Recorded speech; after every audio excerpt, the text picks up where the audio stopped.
This podcast is brought to you by Mapper Forward's new Patreon community, the Global Coffee Think Tank. Check the show notes or head to patreon.com/mapperforward to find out how you can become a member today. Willy Gihozo, welcome back to the Daily Coffee Pro by Mapper Forward.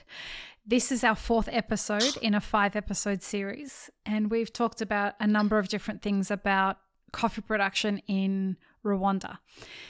Now, in the last episode, we finished off by talking about how COVID and the pandemic really gave the next generation of leaders the opportunity to step up and be challenged by very difficult times with the pandemic.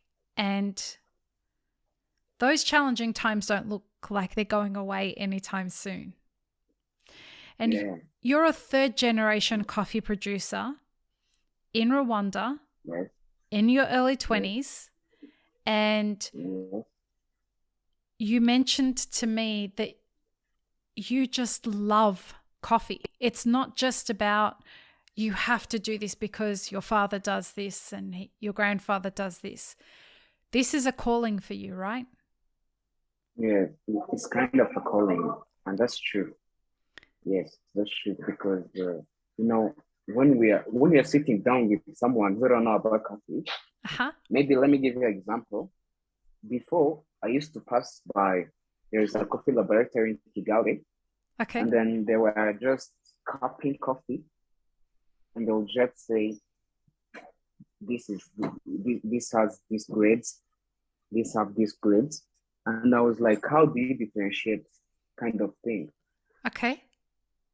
And how would you say this coffee is sweet more than this one? That was one of the challenging things for me. Okay. So after high school, I had to go learn about cupping coffee. Did you learn from your dad, or did you go learn somewhere else? Somewhere else. And I learned cupping coffee. I can now differ many coffees. I can really enjoy the coffee. Before, someone used to cup coffee and they would say there is citrus, there is honey. I would say, how comes you didn't put honey inside the coffee? How comes? So that was so challenging. When I was a barista, my customers would say, when you say there's cinnamon in this coffee, are you adding cinnamon to it? Yeah. So it's the same thing. Customers are saying the same thing all the time. They pick up the bag and they read the flavor profile on the bag, and then they say, does this mean that this has been added to the coffee?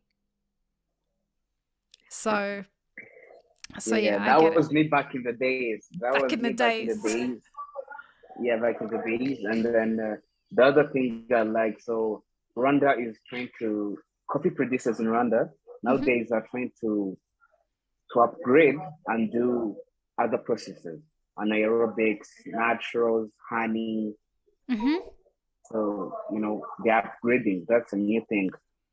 So, when you taste kind of coffee, wow, this is amazing. Very amazing. I'm a big fan of Rwandan coffees. I drink a lot of them here in Australia, and I used to drink a lot of them when I was living in America. You being somebody who is the future, you are part of the future of Rwandan coffee. And in the next episode, we're going to go deep into what the future of Rwandan coffee is. But given what's happened in the recent past, how have you been influenced as a leader to meet the challenges of the difficult times that you saw through COVID and through the coffee price crisis that came before that, and the challenging prices that we have right now with inputs? How do you think that changed you as someone who wants to be a leader in coffee? Oh, that's a nice question.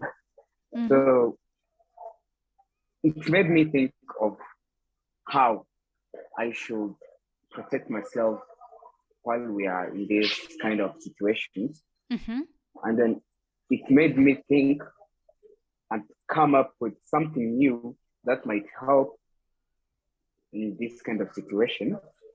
So that's let me say kind of in processing. Let me say in processing. Right. So during the pandemic, Yeah.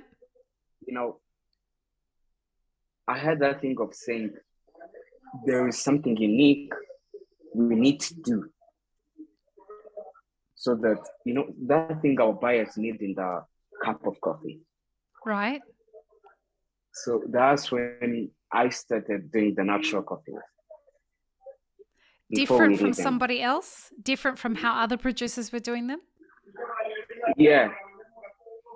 Me and my father, we sat down and then we just had to come up with something different from how it's processed. Okay. Yeah, so that was like a trial for me because I was saying, Jesus help me because this is a try. I'm trying new things. I did learn from different producers. Mm-hmm. I've been checking on La Masters on their page. I've been checking from Carmos Coffees, Brazilian. Mm-hmm. So then I've been trying to see what else can I do, which is more different from other producers. In Rwanda. Naturally ways in Rwanda. So I came up with the idea. I had to do natural coffee in our own way. Mm-hmm. And then it came out very nice. Mm-hmm. The results were so good. And then I've been trying to meet some other producers in Rwanda to help them to upgrade to that kind of natural. So I think that one of the wise thing I did, and then I feel proud of. Did it pay off? Yes, it did. Yes. A lot. That's awesome. It did a lot. Yeah, a lot. So for you personally as an entrepreneur, trying to find your way as the third generation producer and starting to find your own way in business, did you find that the challenging times in COVID helped you find your groove as a business owner or as an entrepreneur? Yes, somehow it did. Did it surprise you? Yeah, but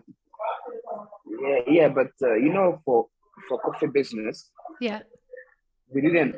Maybe in agriculture, we didn't have that hard time like people selling food, like people selling really? other things. Yeah, because still we got that demand. Right. We still have that demand. The problem we mostly faced during that situation was logistics. Right. That was the hard time. Now, did your father lean on you to try and help solve those problems, or was that up to your dad? No, I did manage to help him. How was that Yeah, for I did you? manage to.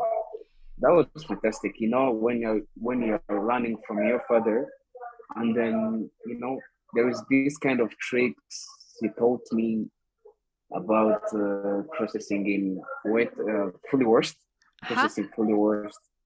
Yeah, and sometimes during the pandemic, we used to go on the farm, and then he could show me how to treat well a coffee tree. And then he used to say, like, you see, with this tree, I'm giving you 1 year. Now it's producing maybe 2 kilograms. It will be producing 10 or 15 kilograms. And that was an amazing experience. I was like, yo, how comes? So I did learn much from him. Yeah? Yeah. It sounds like it was a bonding experience for you as a coffee producer with your dad. Yeah. Did the pandemic show you anything new about yourself? Yes. It showed me I got much talent in me. Awesome. Because during the pandemic, because I had enough time to sit Uh-huh. maybe after work from the firms, I had to sit down home with my little brothers and little sisters. And then I had that thing in me to to think of how to do something else new. Right. You know, I started writing Strategically. projects. Yeah, you know, what to change, what to improve. That's when I had enough time to sit and learn what's going bad and what's going good. So I think, yeah, it helped me a lot. In one way, the pandemic was maybe, let me say, was like uh, it was like that situation that had Mm. to help me Mm. learn some tricks, so to learn more about myself and my community. And the other good thing, Mm-hmm. I had enough time to talk with with the community people, the farmers. You know, I told you that. Yeah, So you were like bonding with I them. used to, yeah. So I used to go try to help them harvest the coffee, to pick the coffee. You know, exchange stories. I think that was a good experience on my side, Mm. even though it was a pandemic and that was a hard situation for most of the people. Yeah, Did you know but I before learned. that you wanted to do what you want to do? You know, Wow. I didn't feel like, because yeah, I didn't have that enough time to think about myself, Right. and I didn't even have enough time to dig in into things and to see what I can change. You know, Yeah. but that made me wide open of what I can do, what I can change. You know, somehow, yeah, that was about the pandemic. That was the That's positive energy from the pandemic. awesome. Yeah, Wow. It sounds like the pandemic, while hard, you got all the you looked for the great things that you could achieve out of the pandemic through this very hard time, and you came out of yeah, it not only a better yeah, person, like more capable, but more able to see the future. And in the yes, next episode of the yes, podcast, we're going to talk about yes. the future of coffee Well, producers in Rwanda. Okay? sure, sure, Awesome. sure. Peace, love, and peanut butter, everybody. Have an amazing rest of your day. Thanks, friends. If you enjoyed this video, here's what you should check out next. Consider supporting Map It Forward on Patreon and be sure to subscribe and hit the notification bell before you leave.